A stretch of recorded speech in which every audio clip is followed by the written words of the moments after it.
Shalom jemaat yang terkasih dalam Tuhan. Kembali lagi kita merenungkan firman Tuhan masih dalam tema kita bulan ini, yaitu jika Yesus Kristus Tuhan dan mati untuk kita, maka tidak ada pengorbanan yang terlalu besar untuk kita buat bagi Dia. Hari ini saya mau membacakan ayat firman Tuhan dari Filipi pasal 2 ayat 6 sampai ayat yang ke-7. Dikatakan yang walaupun dalam rupa Allah tidak menganggap kesetaraan dengan Allah itu sebagai milik yang harus dipertahankan, melainkan telah mengosongkan dirinya sendiri dan mengambil rupa seorang hamba dan menjadi sama dengan manusia. Bapak Ibu Saudara yang terkasih dalam Tuhan, Yesus Kristus adalah teladan dalam kehidupan kita. Dia telah mengosongkan dirinya, bahkan Dia rela mati sebagai seorang hamba bagi setiap kita. Oleh karena itu, teladan pengorbanan Yesus itu menjadi contoh bagi kehidupan kita. Kalau Yesus saja sudah memberikan hidupnya, telah mengorbankan segala-galanya bagi kita, sudah seharusnya kita pun melakukan cara hidup yang demikian. Untuk berkorban, untuk kita mau mati terhadap diri kita sendiri, supaya kemuliaan Tuhan makin nyata di dalam kehidupan kita. Bapak Ibu Saudara, tahun ini kita berbicara mengenai multiplikasi dalam kasih karunia jiwa-jiwa dan ucapan syukur. Multiplikasi itu bisa terjadi kalau kita juga rela untuk melayani Tuhan, memberikan yang terbaik, mengorbankan apa yang kita miliki bagi kemuliaan Tuhan.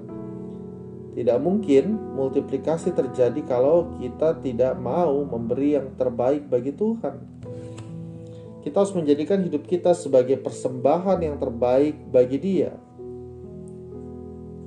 Firman Tuhan di dalam Yohanes pasal yang ke-12 ayat 24 sampai 25 berkata, Aku berkata kepadamu, sesungguhnya jikalau biji gandum tidak jatuh ke dalam tanah dan mati, ia tetap satu biji saja.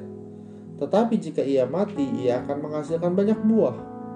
Barang siapa mencintai nyawanya, ia akan kehilangan nyawanya. Tetapi barang siapa tidak mencintai nyawanya di dunia ini, ia akan memeliharanya untuk hidup yang kekal. Satu prinsip kebenaran firman Tuhan yang kita pelajari di sini adalah bahwa setiap benih yang mati akan menghasilkan banyak buah.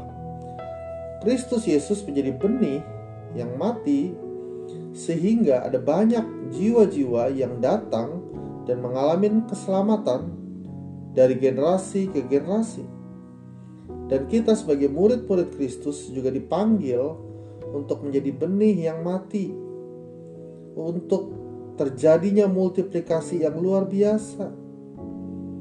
Kalau kita mencintai dan mempertahankan kepentingan dan nyawa kita sendiri, maka tidak akan pernah terjadi apa-apa. Tapi waktu kita mau berkorban, waktu kita mau memberikan yang terbaik bagi kemuliaan nama Tuhan, maka multiplikasi itu pasti terjadi. Tuhan mau kita menyerahkan hidup kita bagi Dia dan bagi kemuliaan namanya. Ia akan menjadikan hidup kita bermakna besar. Memberikan hidup bukan berarti kita kehilangan segala-galanya. Justru dikatakan bahwa orang yang tidak mencintai nyawanya di dunia ini, ia akan memeliharanya untuk hidup yang kekal. Tuhan panggil kita bukan hidup untuk diri sendiri, tapi Tuhan panggil kita hidup untuk kemuliaan namanya. Bapak Ibu Saudara yang terkasih, adakah kita mau mengikuti teladan Yesus untuk memberikan hidup kita, untuk mengosongkan diri kita dan memberikan yang terbaik bagi Dia? Biarlah Kristus yang hidup di dalam diri kita. Waktu kita menjadi benih yang mati, maka Tuhan akan memultiplikasikan hidup kita bagi kemuliaan namanya. Sehingga melalui hidup kita banyak orang boleh datang kepada Dia, banyak orang boleh mengalami kasih karunia-Nya yang ajaib, sehingga ucapan syukur makin melimpah-limpah bagi Tuhan Yesus Kristus. Amin. Tuhan Yesus memberkati kita semua. Shalom.